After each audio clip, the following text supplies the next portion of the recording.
ay mainam na magbitiw na lang sa pwesto si Pangulong Marcos, si Almar Forzuelo sa report. Hindi pa nangangalahati sa termino ang Marcos Jr. administration ay kaliwat kanan na ang mga ginagawang kilos protesta laban sa pamahalaan. Hindi lang sa Luzon, Visayas at Mindanao, kundi maging sa ibang bansa, iisa lang ang sigaw ng mga Pilipino.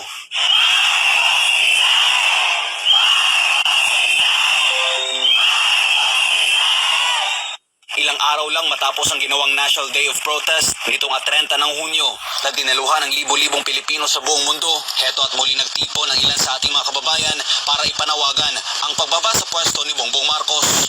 Daan-daang volunteers ng mamayan ayaw ng digmaan at Marcos Alis Dyan Movement ang nagkaisa para iparating sa pamahalaan ang kanilang mga hinaing. Tatlo ang branches ng gobyerno natin, executive, legislative, at judiciary. Anong ginawa ninyo ngayon? Anong ginawa ninyo sa bansang ito?